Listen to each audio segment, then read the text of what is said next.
All right, good evening, ladies and gentlemen. Welcome to the World Affairs Council program on Ukraine and to the Raindrop Foundation. I wish we could meet on under better circumstances, but you know what we've seen in the last 3 weeks is the worst of humanity, but we've also seen the very best in humanity all over the world and also right here in San Antonio. And we're going to get into all of that in just a few minutes. I want to thank the Raindrop Foundation for hosting. If you could give them a round of applause.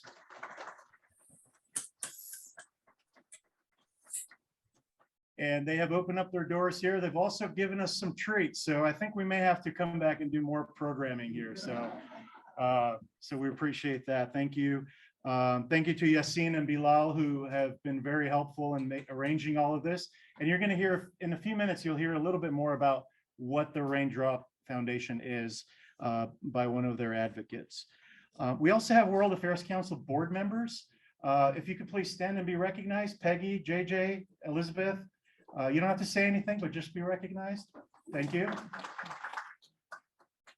And Peggy's our chair of the board as well. And we also have former board members. Cecilia Elizondo Herrera is also here. Thank you, Cecilia, for being here. Some of the non-Turkish delight items that you see at the table behind you is donated by the Fulbright Association of San Antonio, Dr. Terry Gwynn and his team. He's back there. So thank you, Dr. Gwynn and UIW.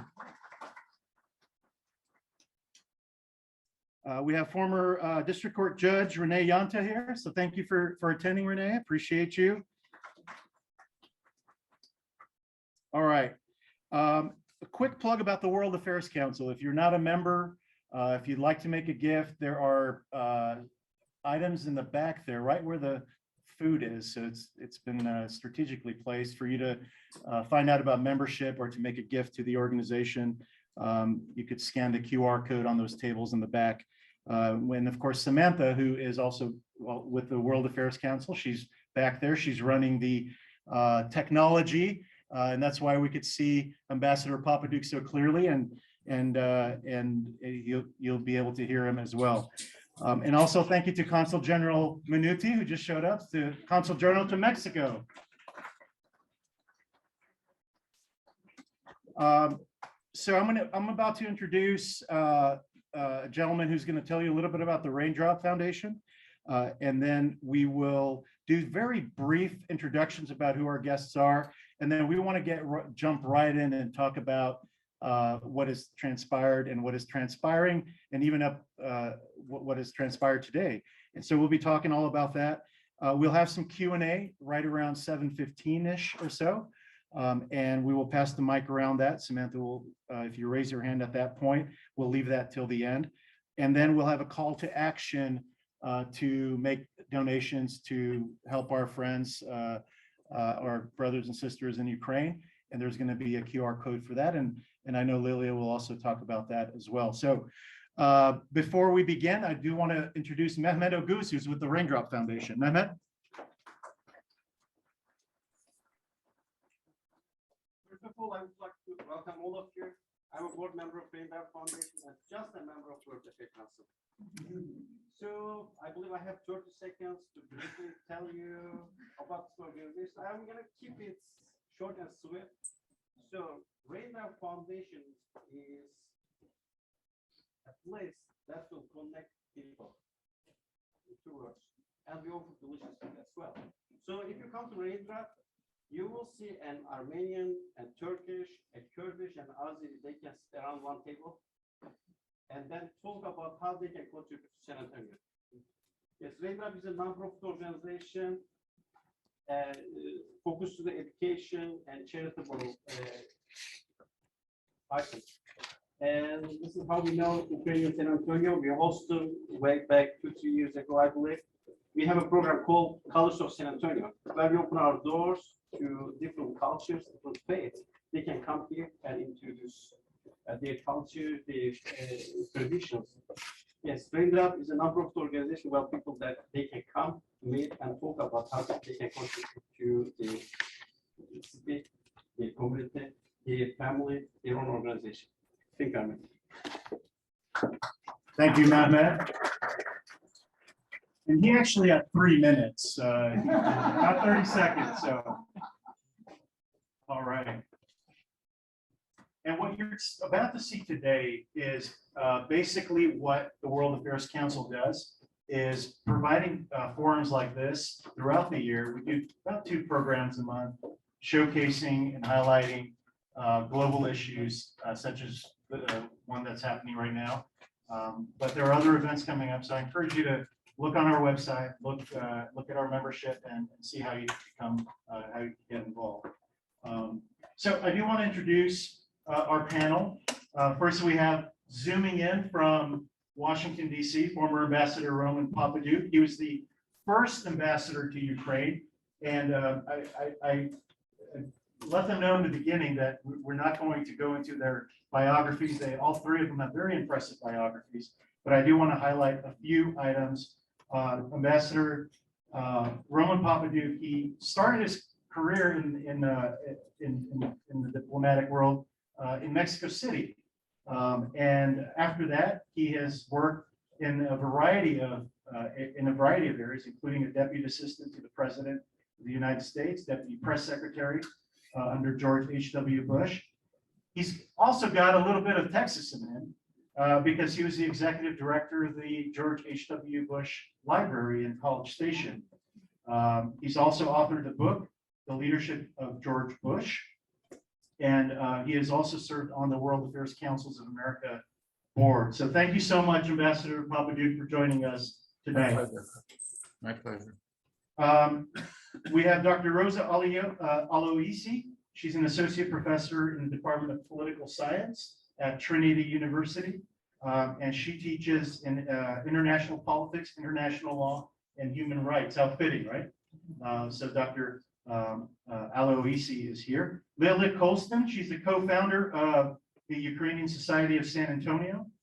She's also, when she's not doing stuff about Ukraine, she is the founder of Art Time Party. It's a children's educational art program aimed to develop young artists in their creative thinking skills. She was from Ukraine, Lanivistsi, which is West Ukraine, close to Lviv, if I'm not mistaken. If you could give them a warm Texas welcome. And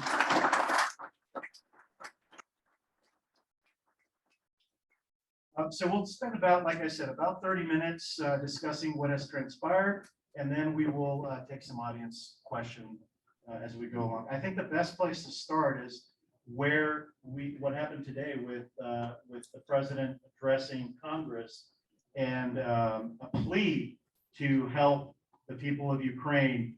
Ambassador Popadiuk, do you have any remarks about what transpired and President Biden's response to that? Sure. Thank you very much for the kind introduction, Armin, and thank you for having me tonight. I've always had the great pleasure of addressing the numerous World Affairs Councils meetings throughout the country, and it's always a pleasure to come and meet with a group like yours. And as Armin mentioned, I did have the honor of serving as national chairman of the board of directors of the World Affairs Council. So it's always good to be here. And I think, Armin, it was about 2 years ago that I actually came down to your council and had a presentation. So it's good to be back, so to speak. Today, as everyone knows, President Zelensky of Ukraine addressed our Congress, and he gave a very powerful and emotional address in the sense that he struck the emotional chord, I guess, of the American public as well as of Congress.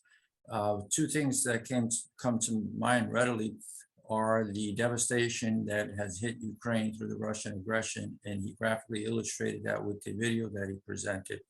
At the same time, his words and his strong appeal to the Congress underscored the motivation and the resilience and the strength and the faith of the Ukrainian people to carry on the struggle. In terms of the outcomes of the meeting, I think from what I gathered in terms of the comments by our representatives, both on the Senate and on the House side, there was a strong unity among both parties to come forth with a greater assistance for Ukraine. I think Congress will be examining those issues very strongly. But at the same time, the president, as you recall, came out with a new aid package of military assistance to Ukraine, which is always welcome. I think the Ukrainians realize that this is a battle that they have to wage themselves. They are willing to do that, and they've proven that they can do that. What they need is the equipment to be able to wage that. And I think we're getting to the point where we realize that more and more, and we're sending more and more equipment to them. The issue of open skies, of course, is something that President Zelensky addressed, and I fully understand the caution regarding NATO or the United States getting involved in an open skies policy. We do not want to be in a situation where we have a direct conflict between the United States and Russia, or NATO in general and Russia. But open skies comes in various forms, and we have to be a little innovative and think this through a little bit. I would just suggest, for example, on open skies, the Ukrainians can maintain their own open skies if they're given the proper equipment and material. And one of the cases here is, of course, the MiG-29s. That would help them patrol their own skies. Another approach is we should be able to go to the United Nations General Assembly and make use of the umbrella of the General Assembly to pass resolutions mandating the creation of humanitarian open skies, so let refugees flow and for humanitarian assistance to flow into Ukraine. So there are a variety of options that we can examine here without necessarily always getting stuck in the idea that this has to be a direct conflict somehow between the United States and Russia. We just have to be innovative in terms of our approach and the types of assistance that we can provide to Ukraine and the type of international pressure that we can bring on Russia. Thank you, Ambassador. Dr. Aloisi? So, oh, sorry.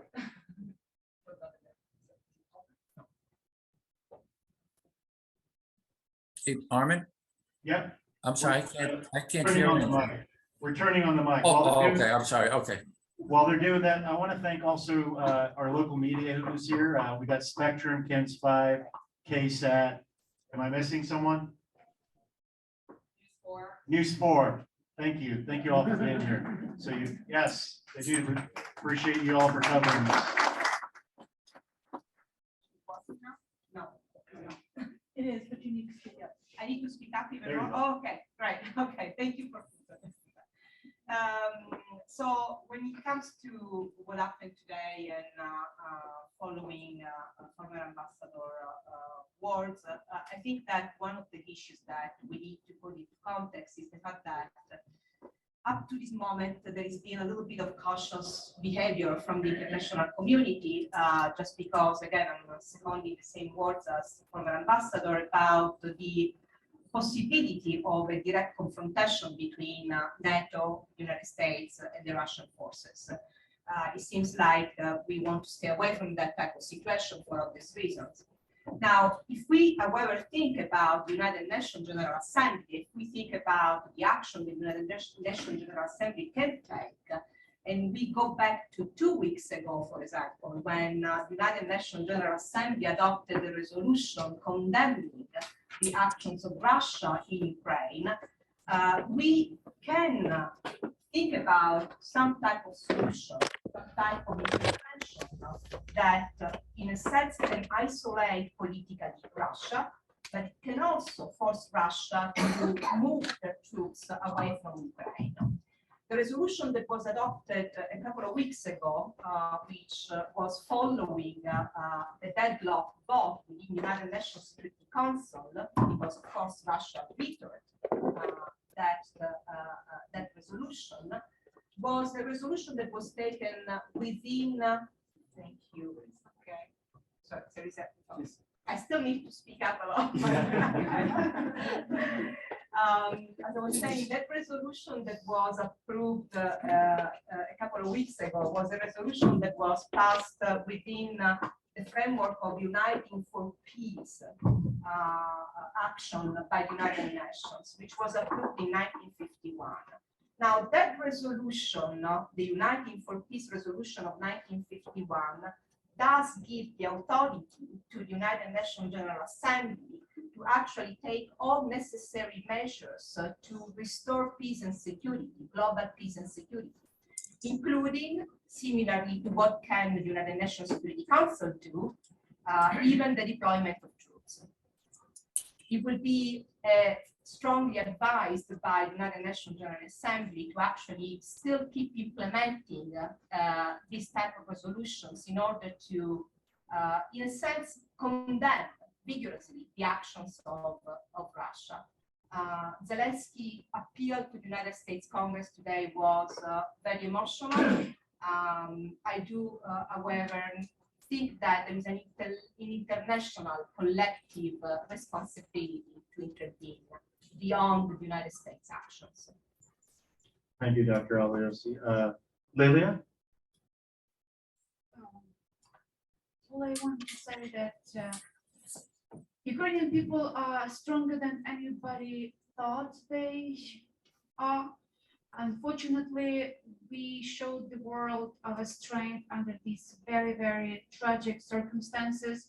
And we do understand, and people in Ukraine do understand that they have to fight on their own. But thank you for bringing up the subject that they definitely can use weapons, they can use ammunition, they can use medical supplies, they can use humanitarian help. They can do that, but with extra help from the whole world. So that is absolutely true. And also some creative solutions in terms of solving this issue politically without damaging the whole situation, making it nice, clean solution, I think creative thinking would help a lot in this case. Thank you, Liliya. And I didn't realize this also, but there is a pretty healthy population of Ukrainians here in San Antonio. I know we have an SAPD officer in the back who said, "Hey, that's my flag up there," and we have several Ukrainians here who are joining us.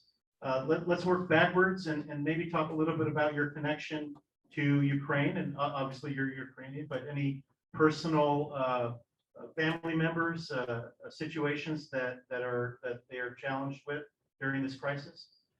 Luckily, my family lives in the West, so I consider myself a lucky one.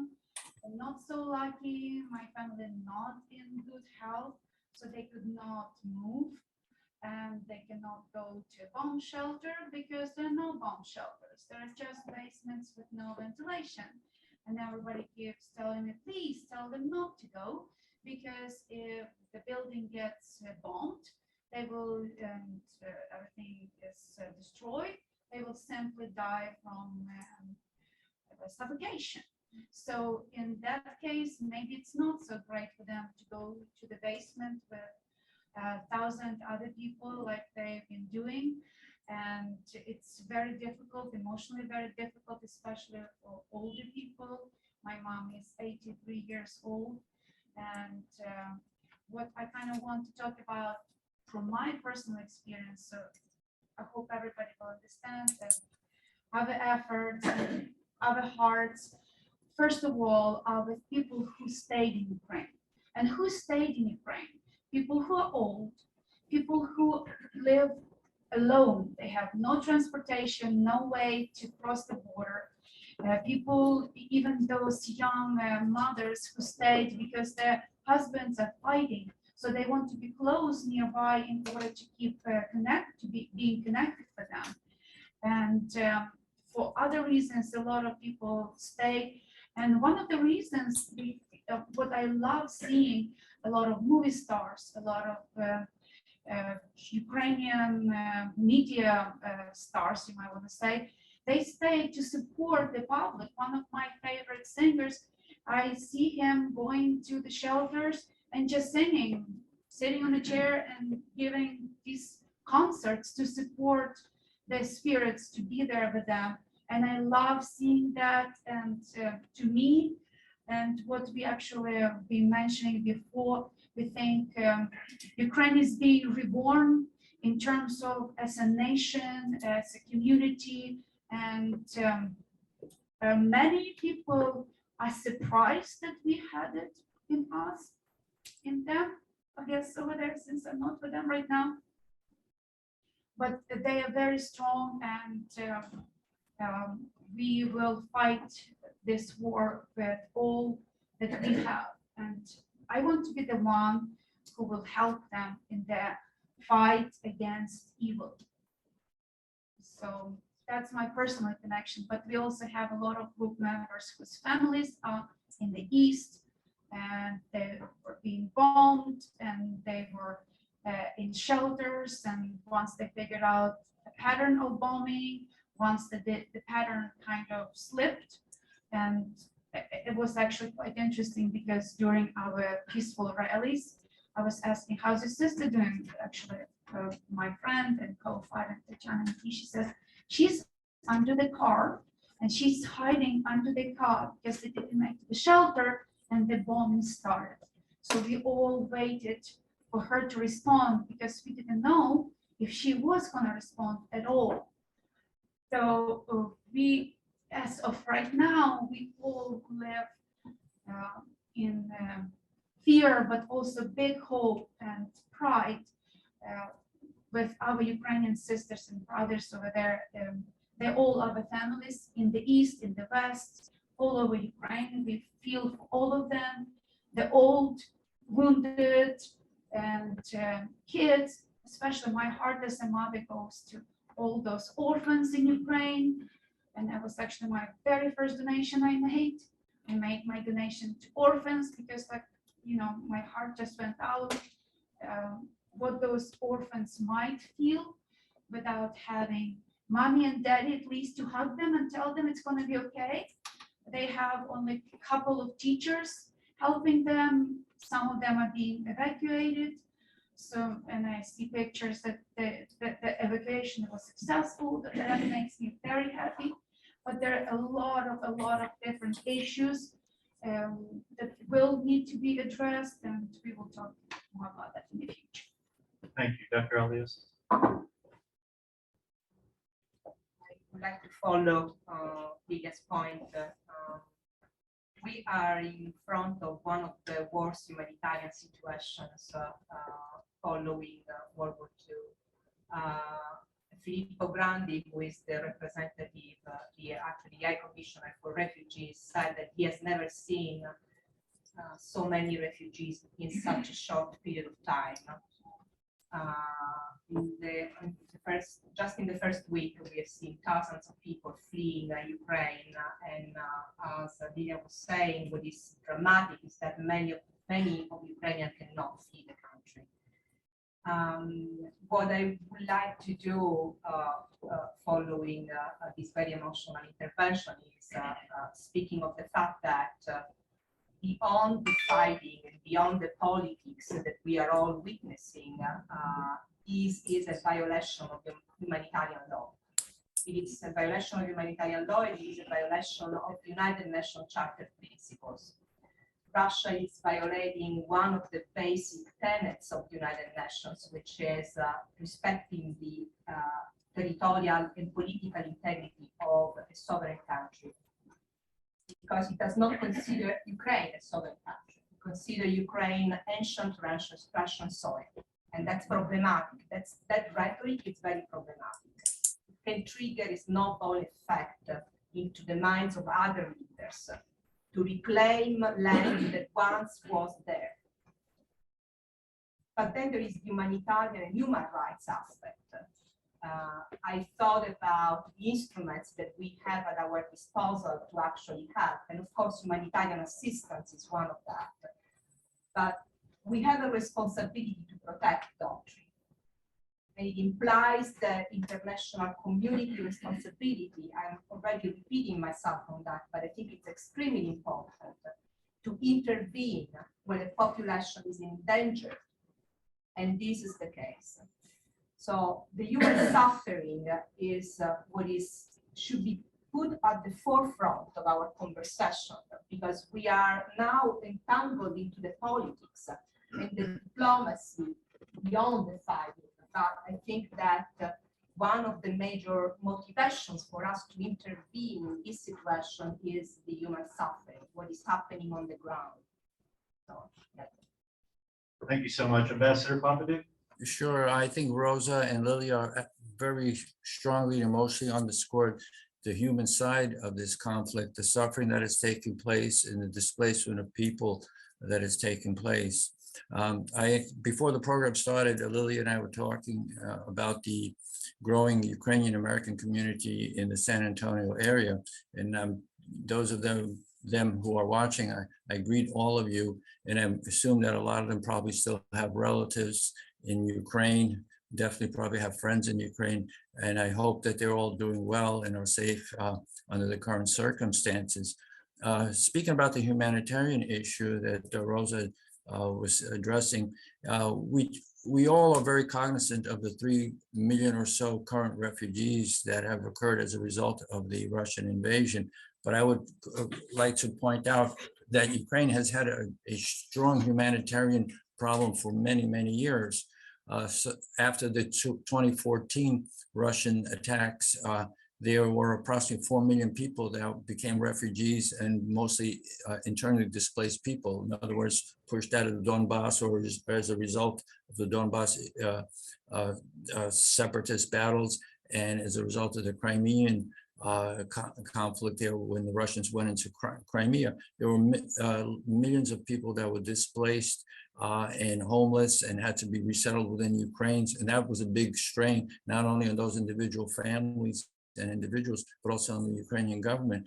Now, between those two extremes of the current flow of refugees and the ones that took place back in 2014 and 2015, you have to realize that there are a lot of people in Ukraine right now that are displaced because of the bombardment and all, and whose needs have to be met. So this is a massive humanitarian issue for Ukraine and for the international community.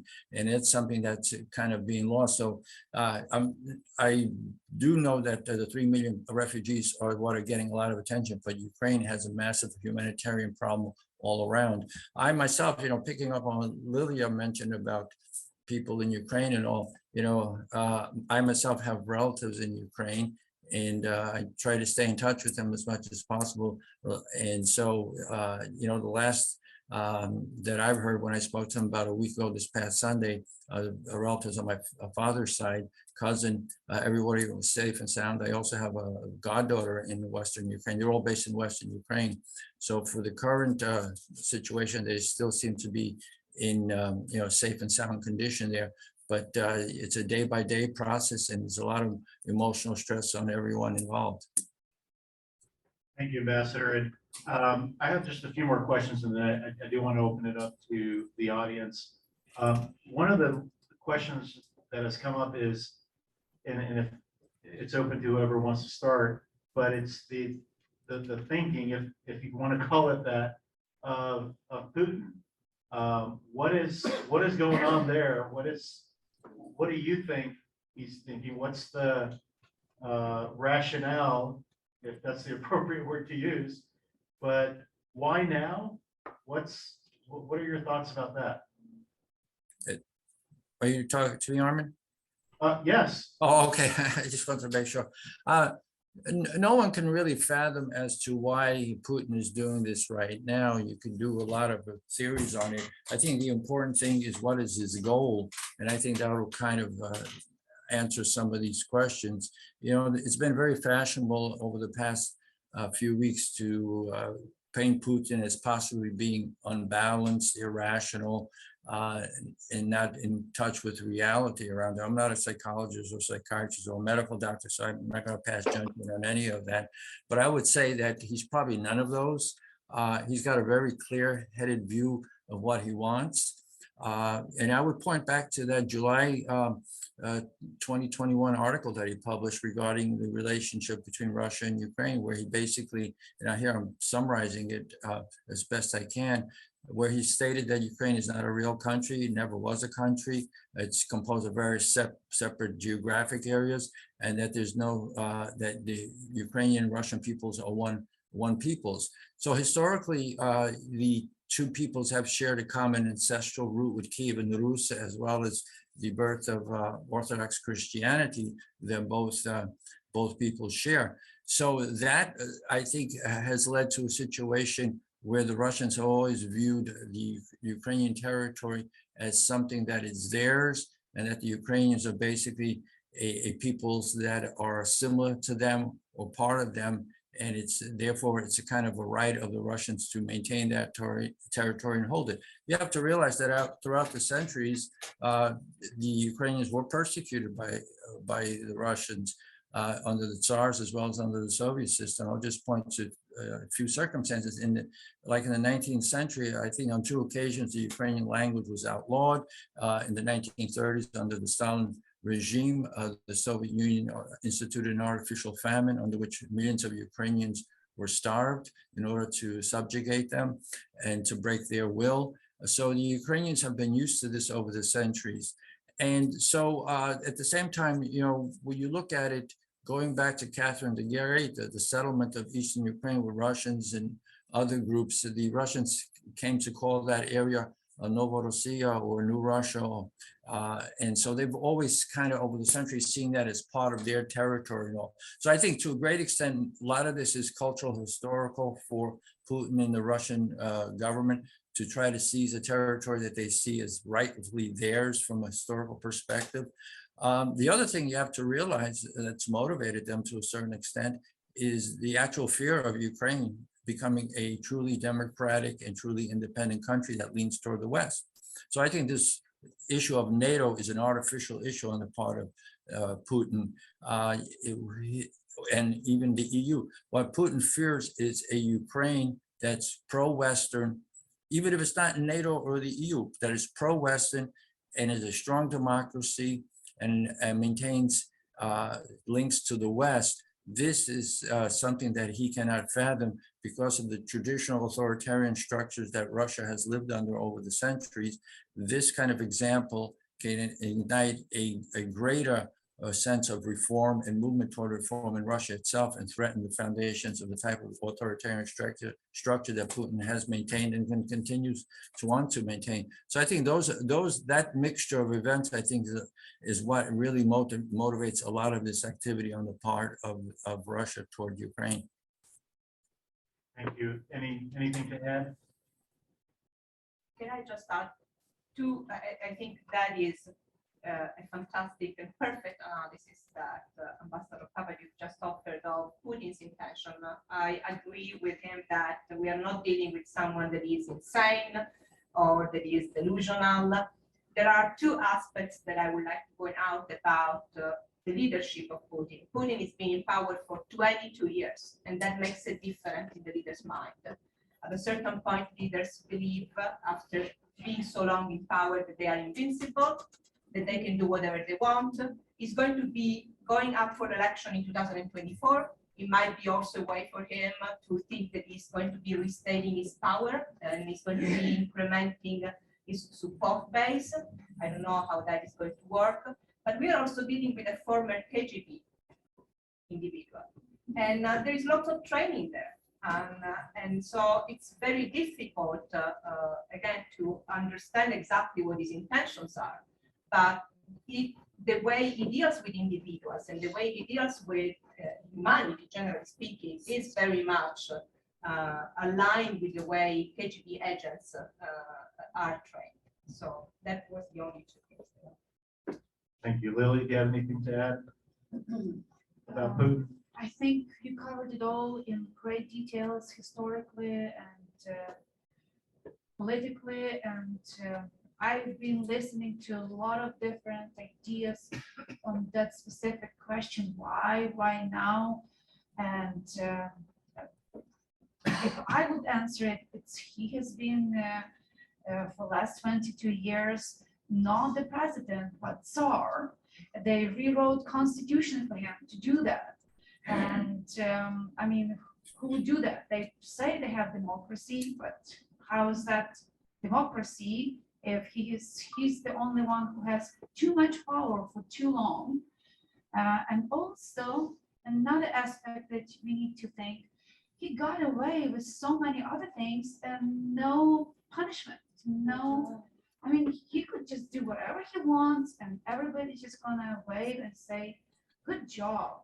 So I think he kind of haven't heard word no for a long time. That's the main reason.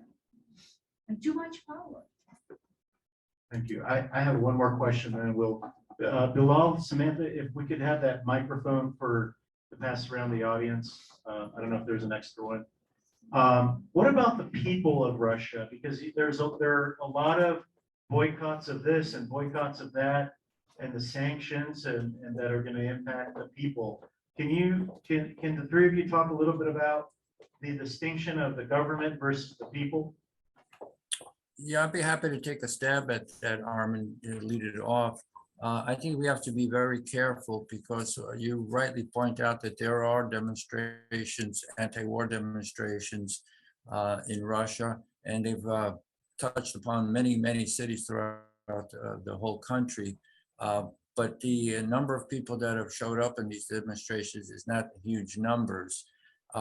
In a recent poll that I saw indicated that 58% of the Russian public supports the war in Ukraine.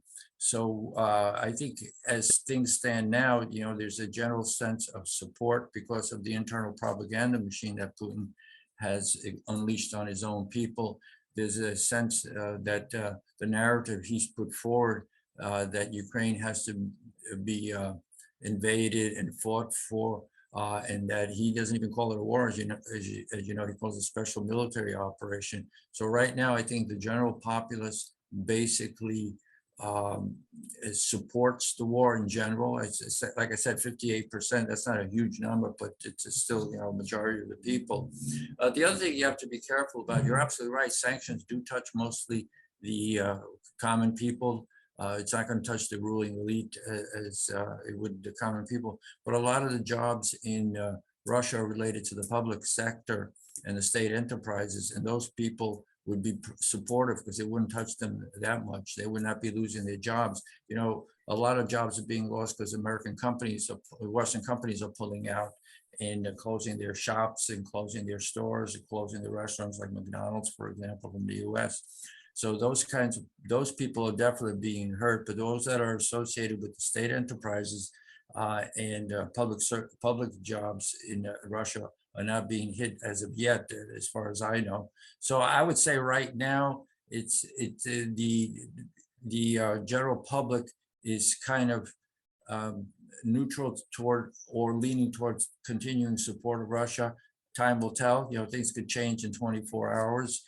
Depending on what happens on the battlefield, as well as what happens with the daily pressure of the sanctions. Thank you, Ambassador. So if we go back to the previous events that Ambassador Popadiuk was mentioning, meaning that the intervention in Crimea and the taking of Crimea, there was an initial feeling, an initial sense that this time around Putin did not have the same type of support, because there was lots of publicity about protests that were going on the streets, and the arrest and the unknown whereabouts of those that were arrested. So everybody thought he does not have that type of support.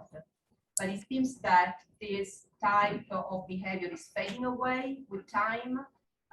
And so it might actually be that the Russian people, it's not going to be protesting the war of the special military operation that has the way it calls it in Ukraine. There is also a Russian population in Ukraine. And that is, again, in favor of the escalation of the conflict. And so that will definitely play a role into Putin being supported, having a wide support. All I want to add is we need to remember that Putin spent billions of dollars on his propaganda worldwide, not just in Russia, but worldwide. And even a lot of people who live outside of Russia show great support to Putin. On a personal level, myself, I'm having a difficult issue because I do respect Russians who come and support Ukrainians, who with their actions show their support for Ukraine and humanity. But at the same time, again, a lot of people worldwide still support support Putin because of propaganda that actually has been happening for decades. It's not just recently, it's not just preparation for the war. So I think it's sanctions will definitely help, and they are working already. It just takes time. And the only sad fact is, while sanctions that are working and that will work, while that whole process is happening, people in Ukraine are being killed, and it's still the war is still going on. But sanctions definitely are working. Thank you for that. Okay, do we have the mic, Samantha? Are any questions from the audience? Yes, we got. Samantha's the one with the mic, sorry. If you could please speak loudly. Okay.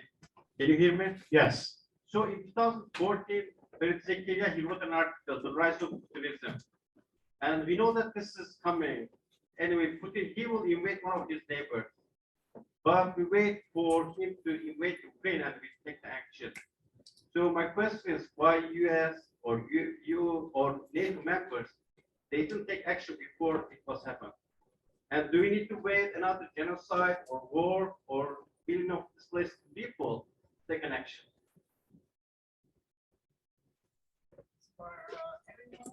Who wants to take that?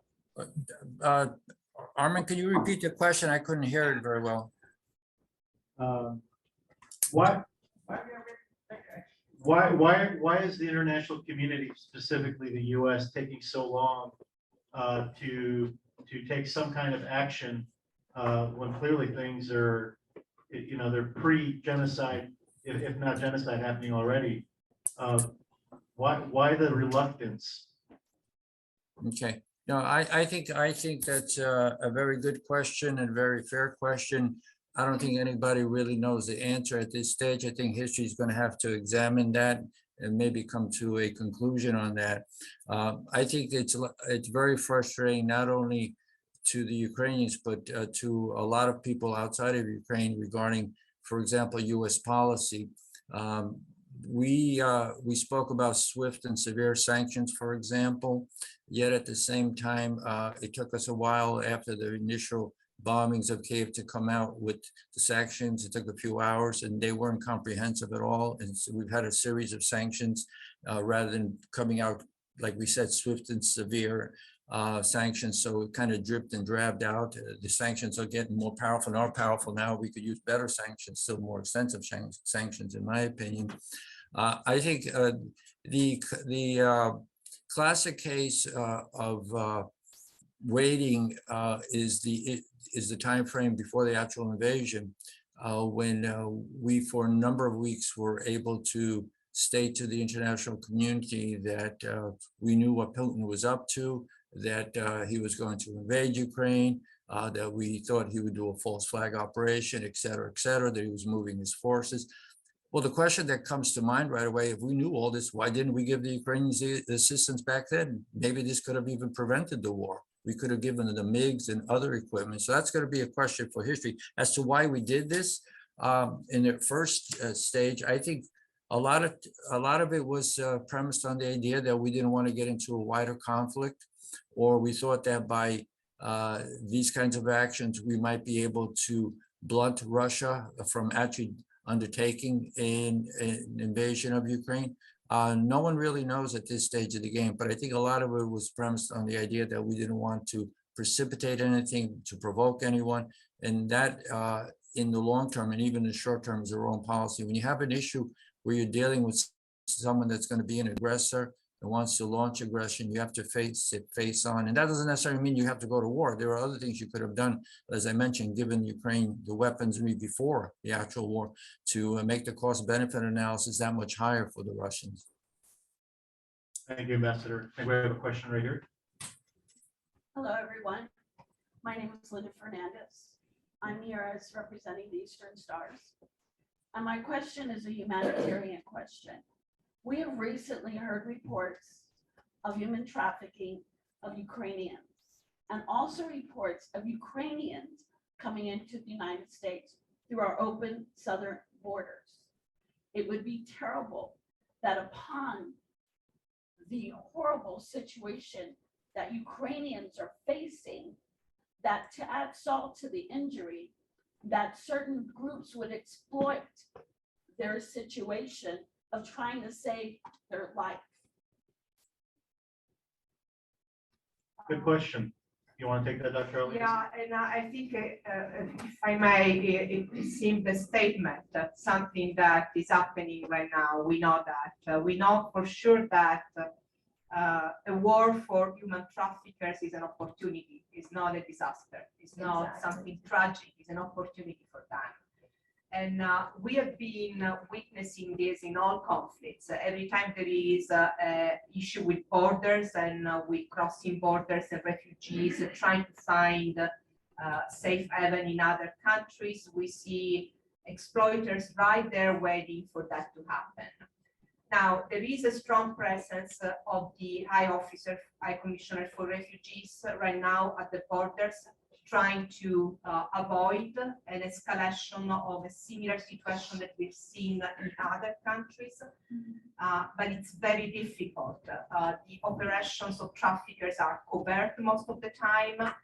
If we think about the Mediterranean, for example, and refugees that are coming from North Africa, we are constantly looking at traffickers that then hide themselves once they reach the southern coast of Italy or the southern coast of Greece. So again, operations are ongoing, but it's something that is going to be very difficult to stop entirely from happening. Hopefully the war will stop and the situation will go back to a relative normal. Thank you, Dr. Aloisi. I think Art has a question, then we got one. As you're running, Liliya, can you tell, there's a question online from a journalism student. What the response from the San Antonio community to the efforts? Can you talk a little bit about what the revenues raised and the efforts with the Ukrainian Society of San Antonio and what that looks like? So as I mentioned earlier, our goal is to address needs in medical supplies and humanitarian aid to people who are in Ukraine right now.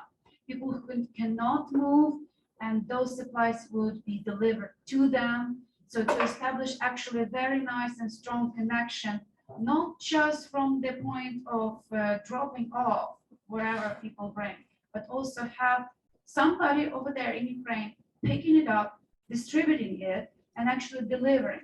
And you probably all heard those stories in other countries, and that containers are still there.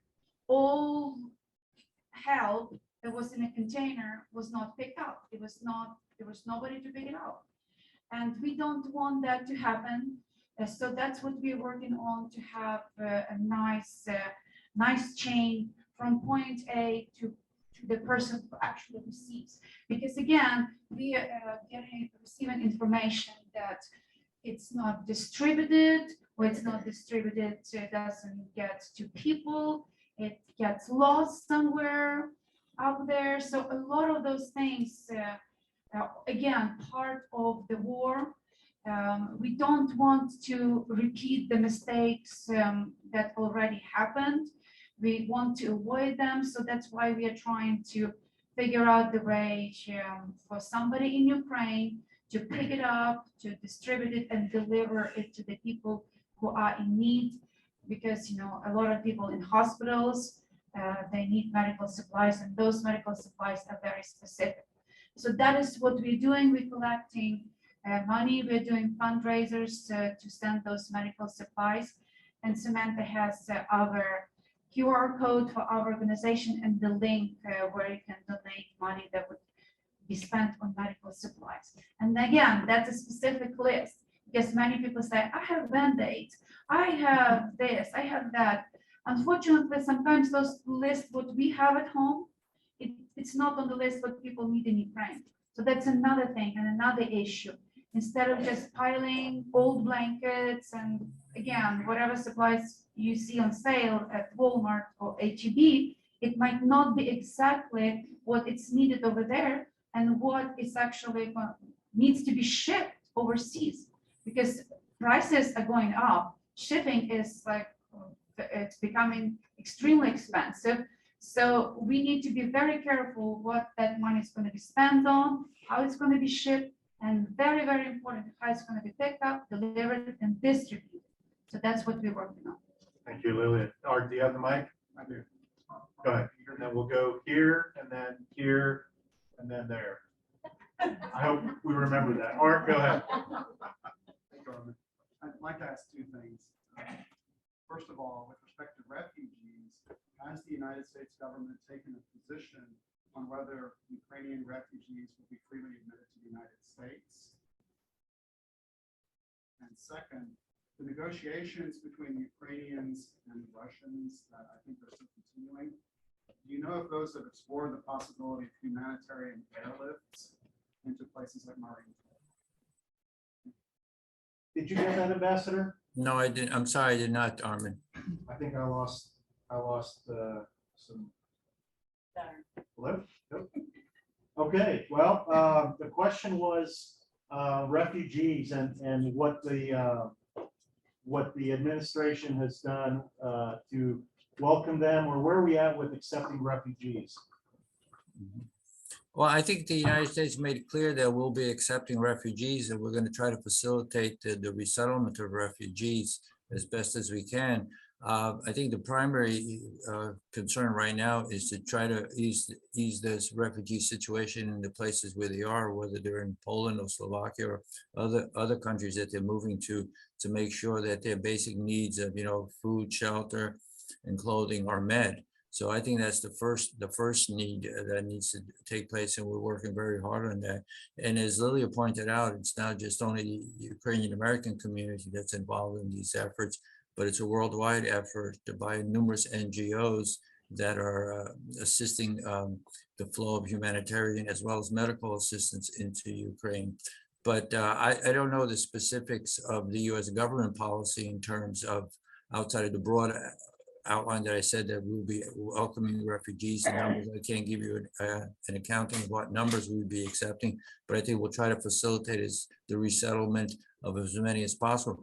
The real hope, of course, is that this conflict can end quickly and the people would want to go home. Don't forget, most of these refugees are women and children, because under the law in Ukraine, men between the ages of 18 and 60 are not allowed to leave the country, are expected to remain and fight. So most of these families are basically women and children, and they obviously, I think, would want to not be resettled overseas, but would rather go home. So the emphasis here is try to get this conflict settled and get life returned to a normal state in Ukraine, so these people can be reunited with their loved ones back in Ukraine. Art, I missed your second question. Sure. The second one was, do you know if the negotiations between the Russians and the Ukrainians have addressed the possibility of humanitarian airlifts into places like Mariupol? I don't know the specifics of the negotiations on the humanitarian side. I know they've discussed a number of issues. I know they've spoken about safe corridors with the Russians and the Ukrainians have spoken about safe corridors, and Ukrainians and those corridors were disrupted. There's been attacks against civilians despite the Russian claims. So any discussions that they've had have not actually led to anything that would indicate that there's a respect for a humanitarian corridor. Humanitarian corridor. Okay, I think one here, and then back there, and then back there. I remember it, see? Oh, go ahead.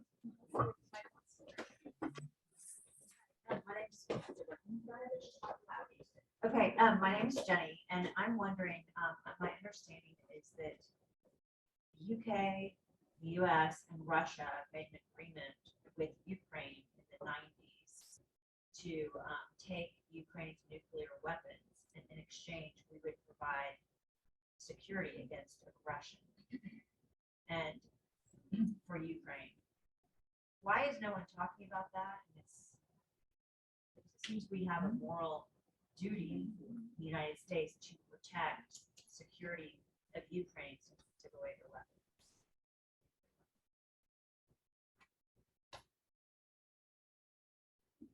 Armin? Oh, I don't know the answer to that. Well, what's the question? Why aren't we, don't we have a moral obligation to honor the agreement? The agreement in the 90s, Budapest agreement. Oh, you're talking about the Budapest memorandum? That's right. Oh, okay. Do you want me to take that one? Sure, and I think that. Okay. All right. Thank you. Basically, for the audience, I'm sure you're all aware, but the Budapest Memorandum was signed by the United States, Britain, and Russia, and eventually joined by China and France, which gave assurances to Ukraine of its sovereignty. The issue here is this came up back in 2014 when the conflict first erupted between Ukraine and Russia over the Donbass and Crimea. When Russia illegally annexed Crimea into the Russian Federation. The issue is that wasn't a binding treaty. It wasn't a treaty. It wasn't binding.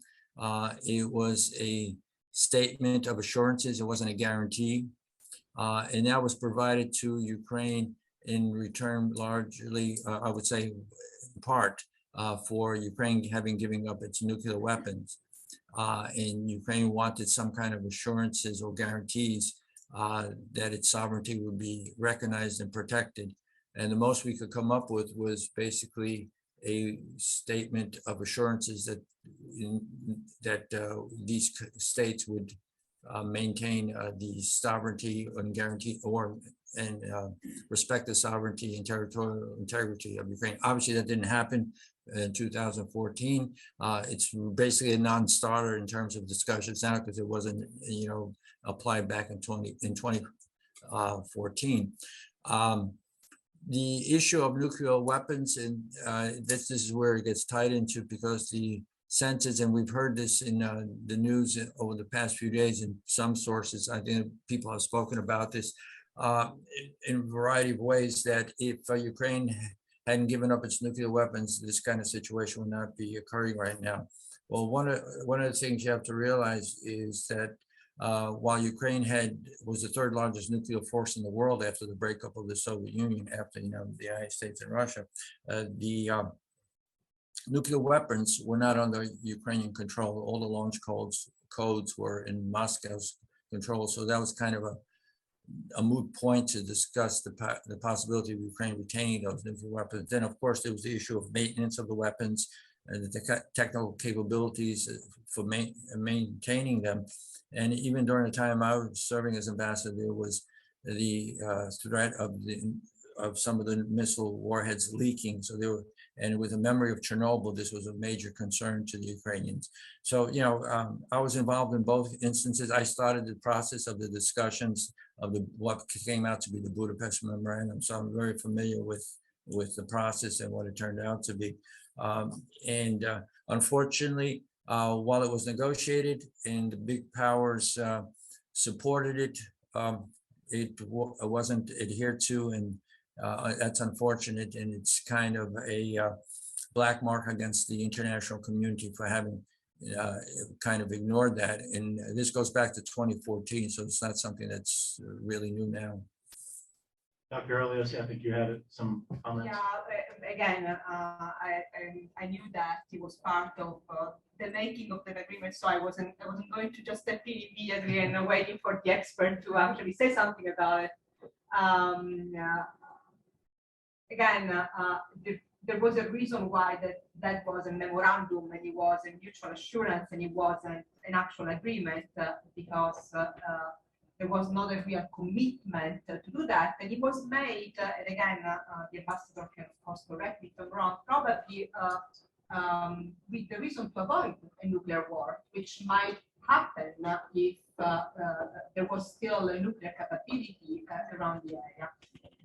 If I might just add something about the respect of this type of agreements. In 1997, Russia and Ukraine signed a friendship agreement saying that both of them would be respecting each other territory, and they will not be using the territory that they have to attack one another. Even that agreement is being broken clearly, not only now, but in 2014, with the complacency, I would say, of the international community. Only the United Nations, even in 2014, said something. So the unfortunate aspect of agreements, being an international lawyer, is that they are meant to be broken, unfortunately. It's a very pessimistic statement, but it is what happens most of the time.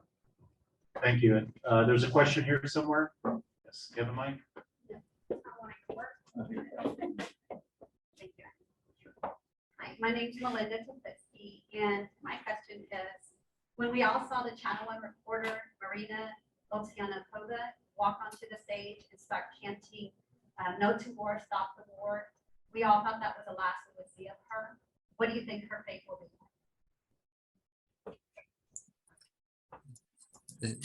What do I think her fate will be? Well, I think her job security is in jeopardy. But I'm not trying to be facetious here. That's a, that is in Putin's world, that's a serious crime. I think she's going to be probably prosecuted and, face considerable jail time as a result of that action. That's the kind of world those people live in. So I'm not trying to make light of it. I mean, literally, I think she's lost her job, at a minimum, obviously. But at the same time, she's probably going to be prosecuted and spend a considerable amount of time in jail.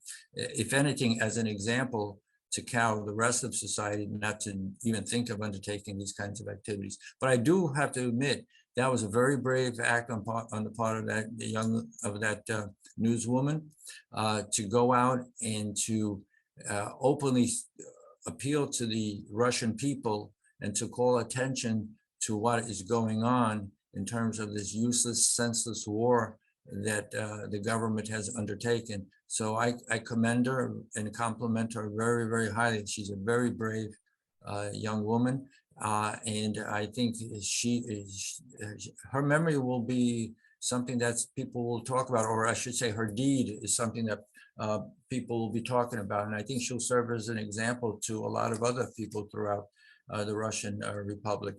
But to go to the heart of the issue, I think she's going to probably be prosecuted and spend some time in jail there.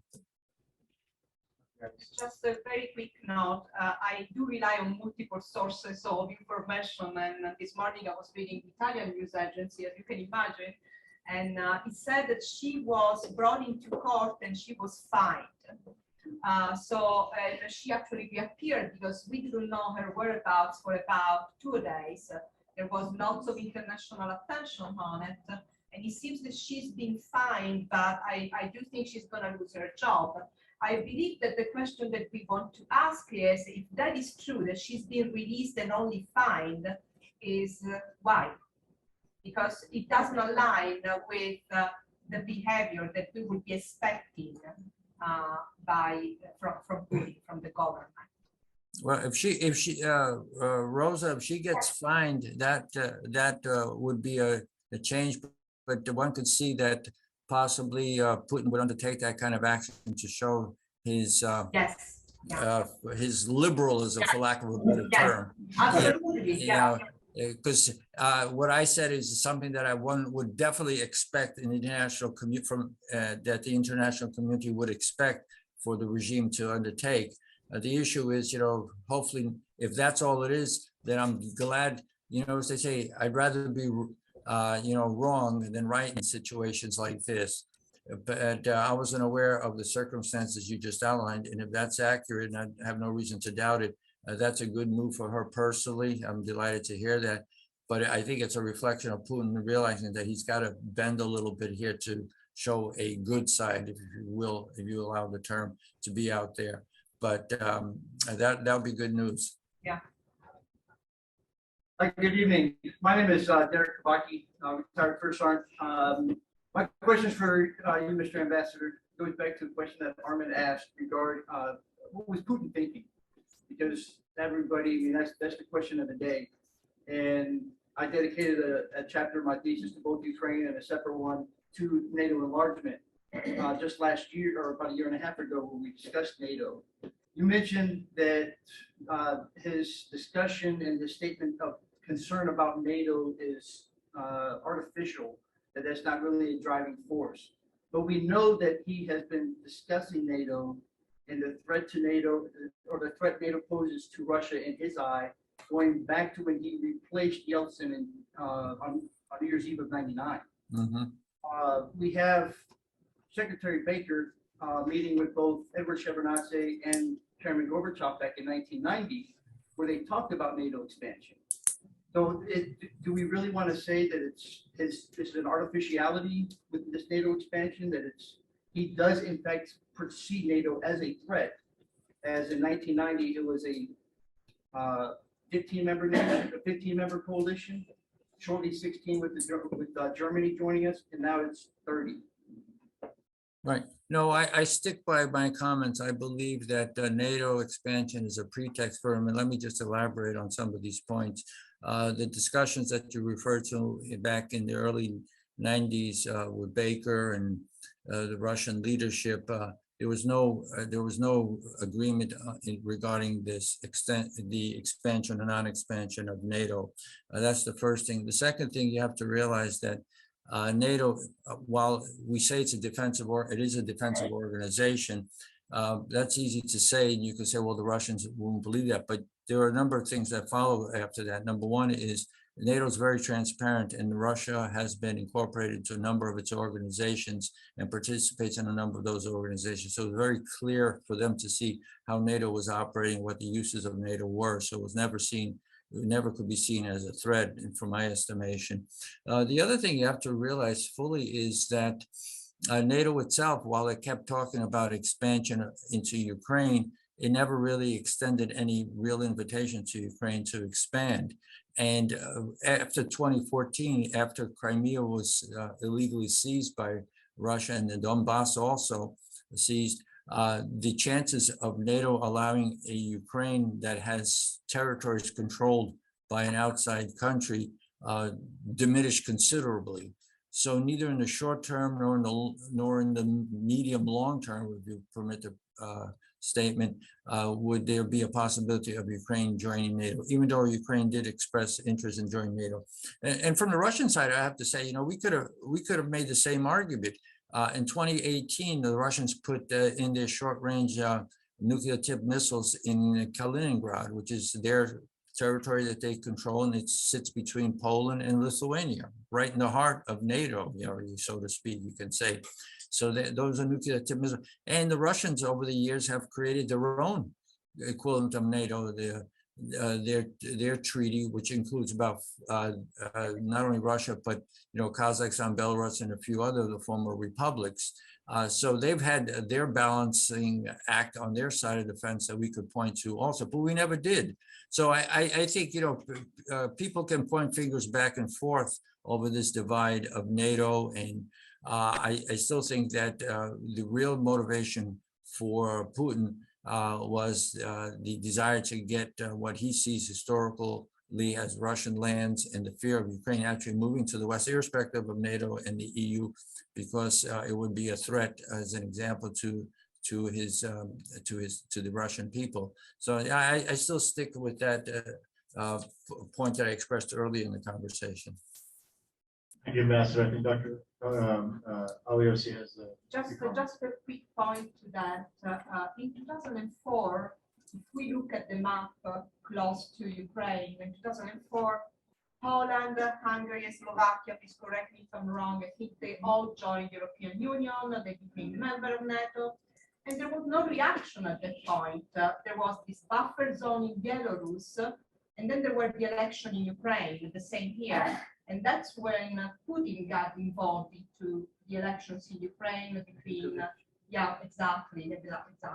So I think I would like to reinforce the point of Ambassador Popadiuk, because if NATO was a concern, Putin would have acted probably before, much more strongly than he did in 2014 or in 2004, mingling with the elections of Ukraine.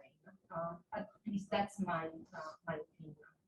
All right, out of respect of everyone's time, I know there's some more questions. Sorry, Liam, I know you've been waiting for that.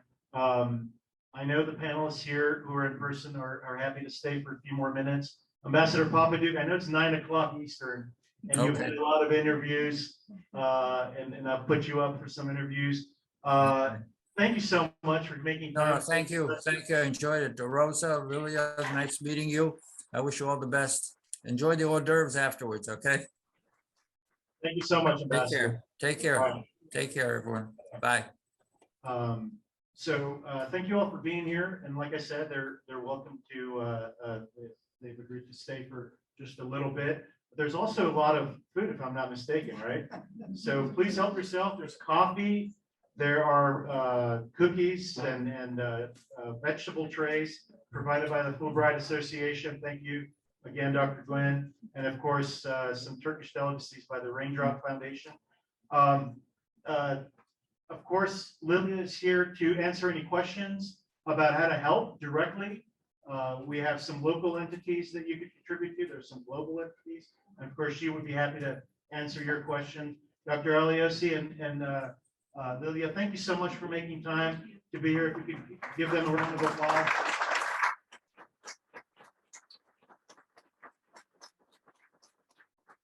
And I want to thank you for sticking around for another 20 minutes or so.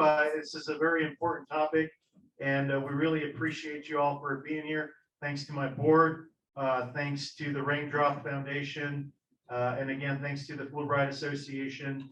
And I know we've had some entities here from USAA, HEB, City Year, and of course, Consul General Minuti to Mexico. Thank you so much for making time to be here. Of course, we'll be around. Please, if you're taking some pictures, tag us, hashtag us, all that wonderful social media stuff. And if you're interested in getting more involved in the World Affairs Council, please let us know, Samantha and myself. Our next event is going to be a very unique one. It's a book club program with Diana Negroponte, who will be coming in also from DC. And she's written a book about James Baker. It'll be moderated by Ambassador Sishan Siv, who's the ambassador, who was a former ambassador to the UN. So don't miss out on that. And we really appreciate your support, and for you all being here, y'all have a great and safe evening.